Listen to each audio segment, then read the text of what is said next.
So in doing this YouTube channel and social media and all that stuff, I get a ton of questions that really, they run a pretty diverse spectrum. And whether that be a question in the comments on YouTube, or somebody DMs me a question, or I also get a lot of questions from people who I'm actively working with, helping find a house here. And naturally, they're gonna have a lot of questions. I do my best to save a lot of those questions, and my intention has always sort of been to do a video like this, where I can answer very specific questions, kind of broad questions, but none of which are big enough questions that I could do an entire video on. So this video is basically just frequently asked questions answered by me for people who are moving to the Twin Cities of Minnesota. Let's do it.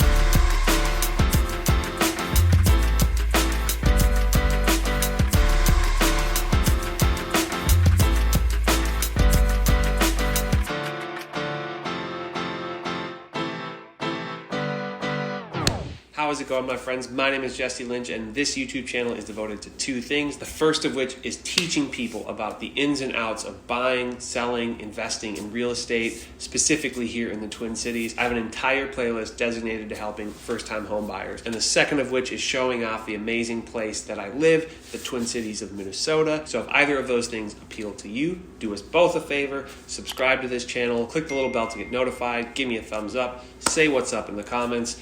Thank you for being here. Today's video isn't exactly showing off the Twin Cities, but it is designed to be helpful to people who are moving here to the Twin Cities. And you've probably been noticing that I do basically weekly virtual tours of neighborhoods in the Twin Cities. In my very humble, not at all biased opinion, they are without a doubt the best videos anywhere on the internet, really the best resources about what it's like to live in the Twin Cities of Minnesota. Specifically, I sort of niche down into neighborhoods within Minneapolis and St. Paul, and also suburbs in the surrounding metro. Our metro area is gigantic, and I would love to do a video on everything. That's basically my goal eventually, is to have a video on every single suburb within the 11 county Twin Cities metro area. And I'm not sure if that's actually feasible. That's a lot of places, but I am going to keep trying. And one last thing before we get into this. If you're moving to the Twin Cities, I am a real estate agent, and I promise you, you will not find somebody who enjoys this as much as me, and also you won't find anybody who will take care of you like I will. This whole relocation or moving to the Twin Cities from out of state is something that I'm super passionate about, and I am really getting it down, and I've been helping a ton of people do it, and I really, really enjoy it. And you're already here watching these videos, right? So that means maybe you trust me to some degree, right? Also, I don't know if you noticed this, but I got a new intro. Pretty fancy indeed. Okay, enough rambling, but thank you for being here. Okay, I'm gonna address the number one question that I get, and it's not really like a specific question, but it is something that comes up that people try to ask me to help them with, and I can only help them a little bit because of how the Twin Cities is set up, and that is rentals. So first of all, if you're going to come here and buy a house, you're going to buy a house, I apologize. This rental thing will be boring, but I will make it quick. So unlike a lot of places in this country, in this world, real estate agents do not help or represent renters or tenants. Some licensed real estate agents are considered property managers, and they will actually help the landlord or the property owner find tenants, right? So they will work in tenant placement. However, a lot of people, because there's a lot of places in this world where a real estate agent will help somebody find a place to rent, but that is not the case in the Twin Cities. Rental houses are almost never on the MLS. They are available on public sites, and as a tenant, as a renter, you have to sort of represent yourself, and you are working directly with either the landlord or the property manager. And sometimes the property manager is a licensed real estate agent, and sometimes it's more mom and pop, and that's true of the landlord as well. But one thing I can do for somebody who's moving here and they know they're just going to be renting right away, which I totally understand, by the way.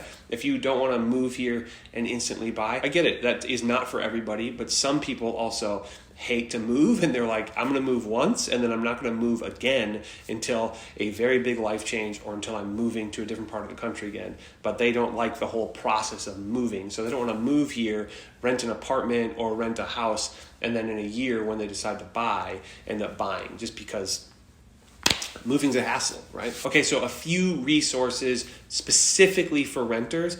This always surprises people, but I think the two best places to find rental properties in the Twin Cities are Craigslist and Facebook Marketplace.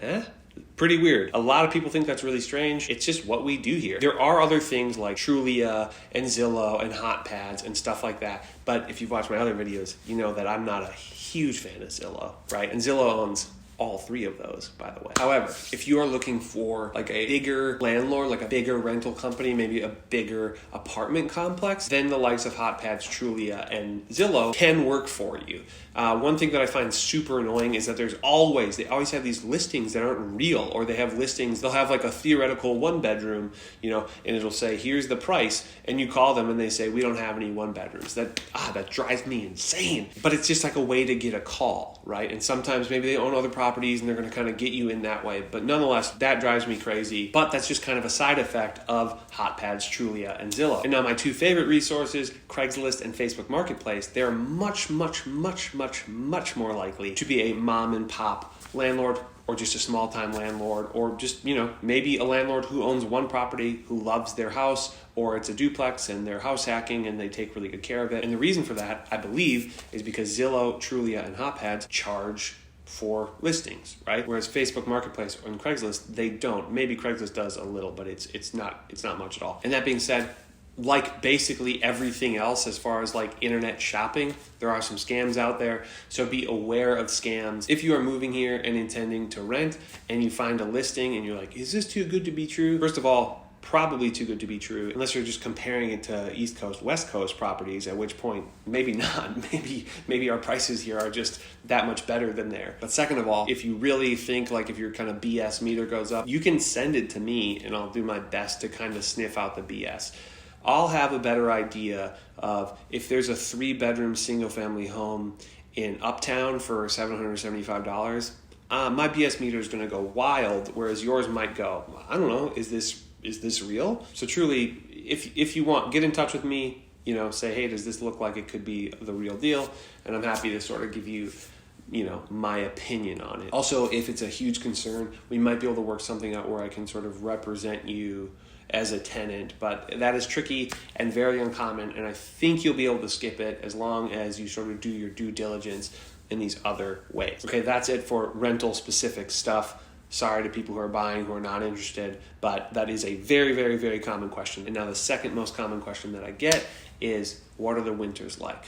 Okay, fair question. It's kind of relative, right? If you're from Florida and you're like, are the winters cold? Yeah, they're very cold. They're going to be really cold for you. In fact, the Twin Cities is the coldest major metropolitan area in the United States. And maybe that seems crazy because, Maine and New York and Boston and all that, they're on the East Coast and it's really cold out there and it snows a bunch, right? But it still isn't on average as cold as Minnesota. We're in the central north of the country, and statistically, it is the coldest major metropolitan area in the United States. Fun fact is that we have more below 0 Fahrenheit degree days here in the Twin Cities than any other major metropolitan area by a lot. On average, we have 23 days below 0 every year. And tied for second place with most days below 0 is Chicago and Denver, and they only have 7. So we have over 3 times as many below 0 days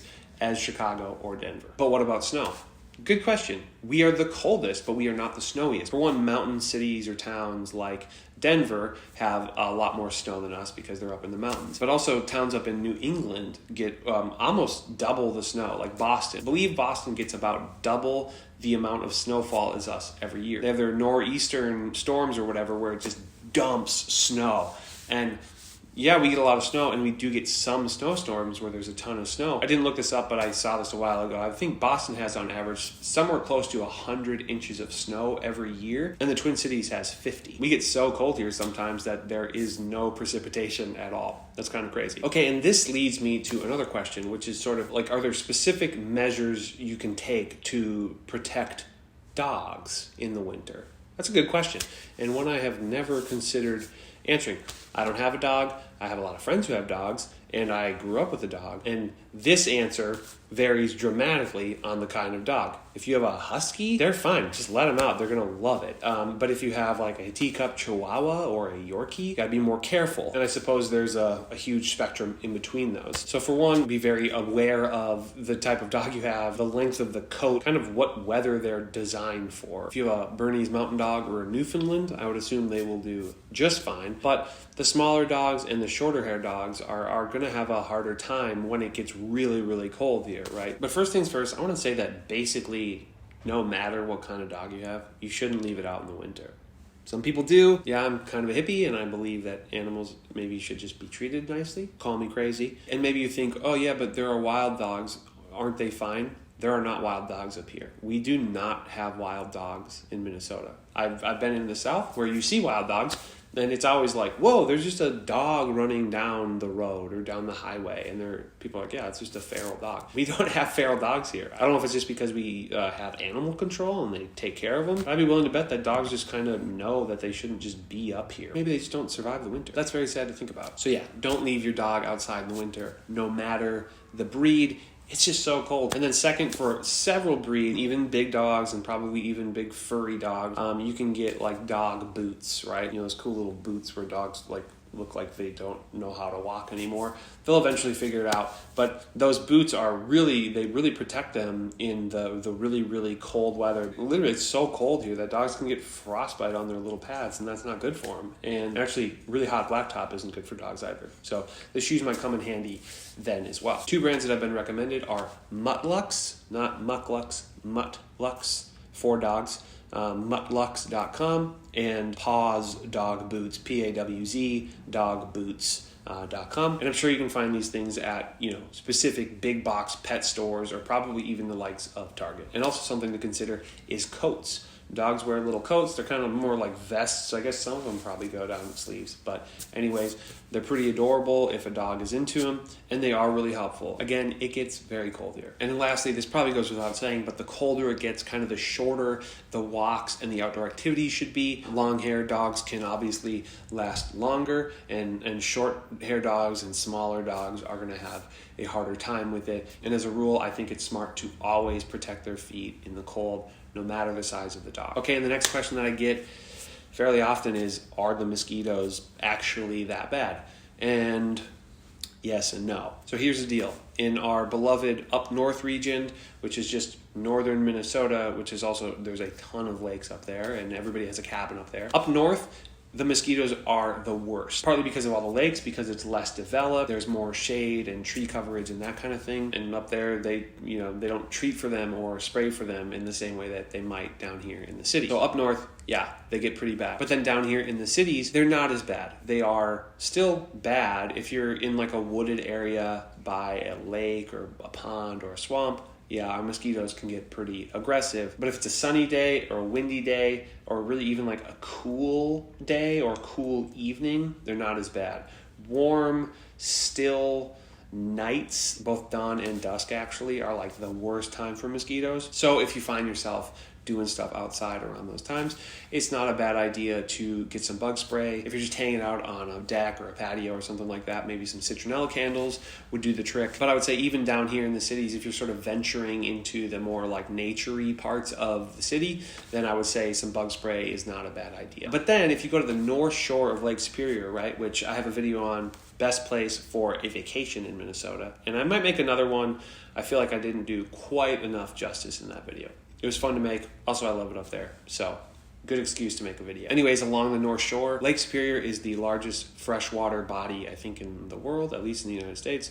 And it really has this massive effect on the climate there. Lake Superior is the largest freshwater body, I believe, in the entire world, certainly in the United States. There might be a bigger one up in Canada. I don't know. But Lake Superior is enormous, such that it literally has its own climate, especially on the northern side of the shore. It keeps the temperatures more temperate. I would say on average it's colder but it definitely keeps things more level. And also there's a lot more wind on the North Shore, which I believe really helps keep the mosquitoes at bay. On the bright side, however, we do not have tarantulas, we do not have black widows, we really don't have any poisonous snakes, we don't have alligators, we don't have crocodiles, and I believe we have way less cockroaches and beetles and other crazy bugs than a lot of other places, just because it's so cold. And if that alone isn't a reason to move here, I don't know what is. Okay, we're moving on from the sort of weather, climate-y, geographic stuff, and just onto other questions that I get. Here's a question that I get all the time. It's just very vague, which is like, do you have a video on blank, or can you do a video on blank neighborhood? I do really like getting those questions. I specifically enjoy the ones where, can you do a video on this neighborhood? And some of these videos I'm going to get to eventually. Some of them are smaller neighborhoods and they're not really worth doing the video on because I think there's just less interest in. But that being said, I do want to really cover like the entire metro area. So my goal is to eventually have videos for everything, but I do really enjoy the questions and the comments that say, can you do a video on this neighborhood? Because at least I know there's at least one person who's like very actively considering this neighborhood, or there's something about it that they have seen that they like. And like I said at the beginning, my videos are the best resources on any of this stuff. So I get it. You're like, hey, can we have the best resource on this neighborhood? Yes, you can.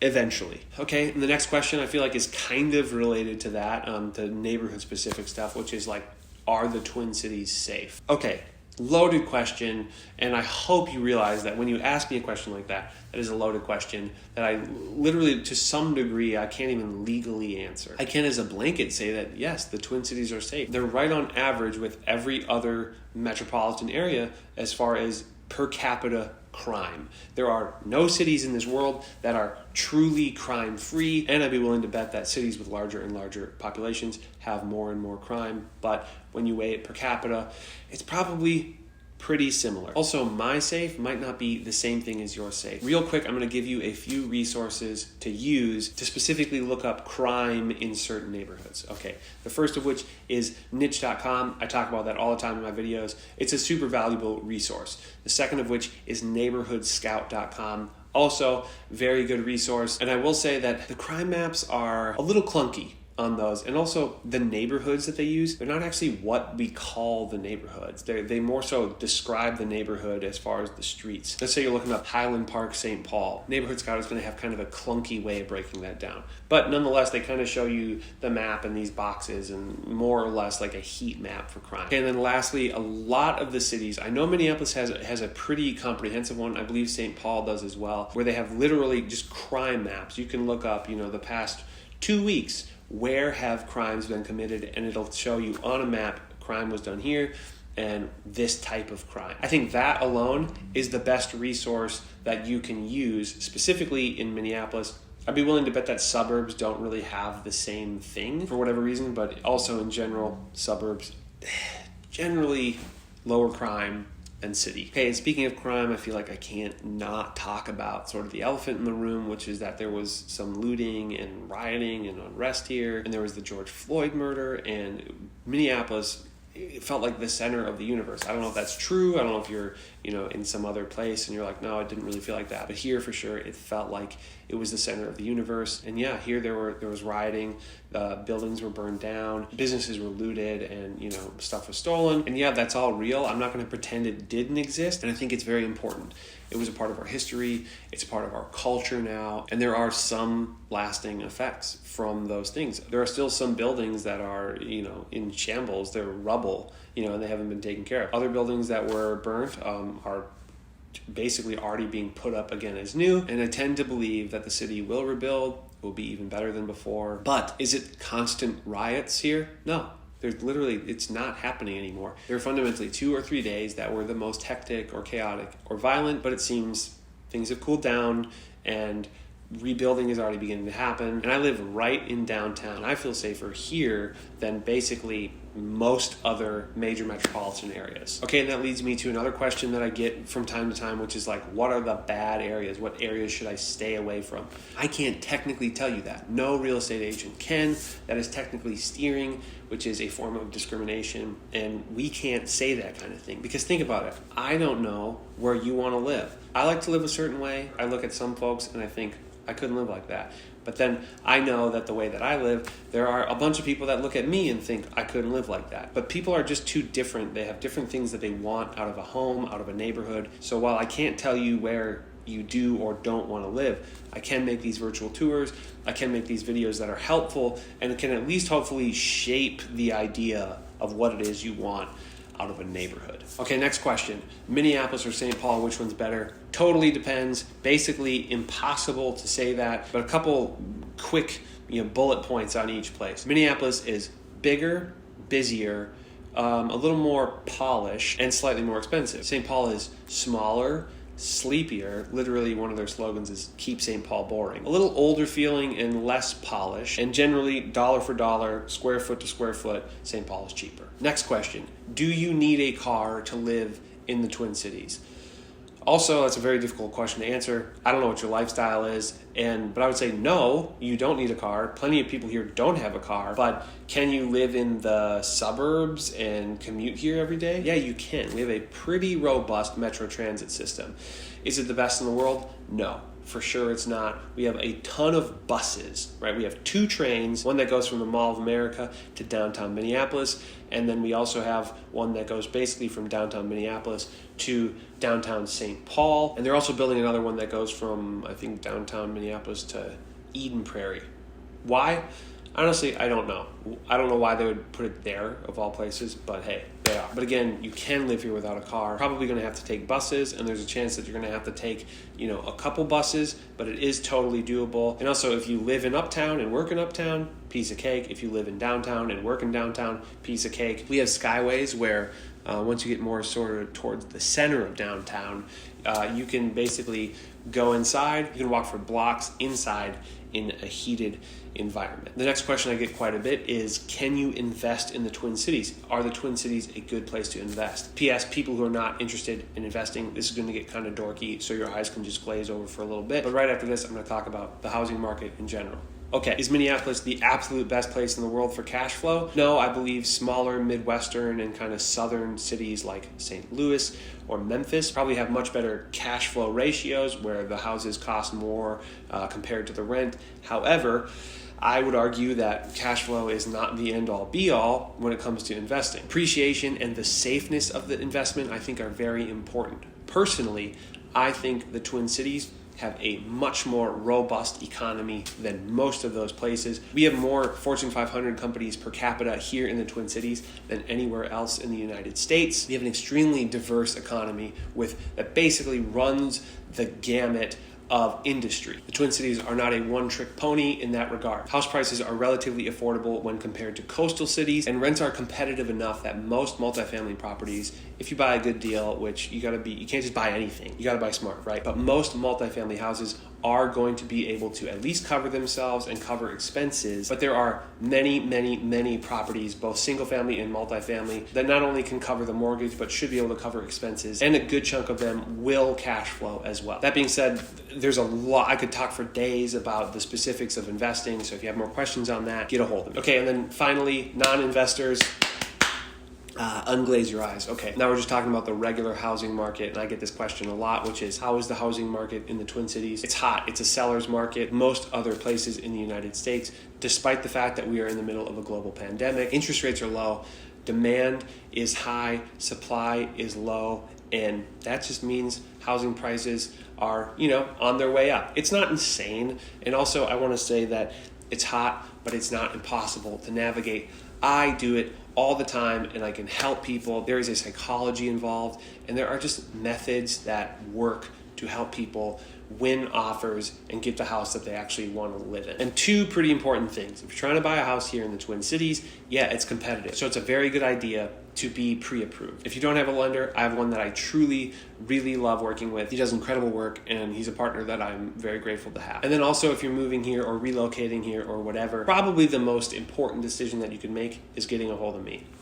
There, I did it. I apologize. I always feel like a shyster when I do that, but it's true. I promise I will take incredible care of you. You can look up my reviews on Google and Facebook, and I promise I love this very much. I see this work that I do as basically a hospitality job. Honestly, that's why I enjoy it. I enjoy hospitality. I enjoy showing people around. I enjoy walking people through the process. Before this, and I still do it sometimes, I shoot wedding videos and wedding photos, and it has occurred to me that I really enjoy sort of sharing these really important moments with people. And a wedding day, very important, and buying a house, also very, very important. And I pride myself in sort of being an advocate and an ally, and as cheesy as it is, just a friend throughout the process. So if you're moving here, get a hold of me any way you can. Call, text, email, leave me a message on my website, jesselynchrealty.com.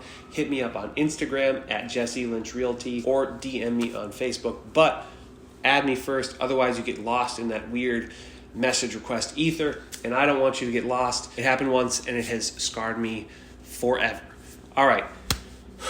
This took me a long time. I don't know how long this video is going to be when I edit it, but this took me a while. Thank you so much for watching it. Love you. Bye-bye.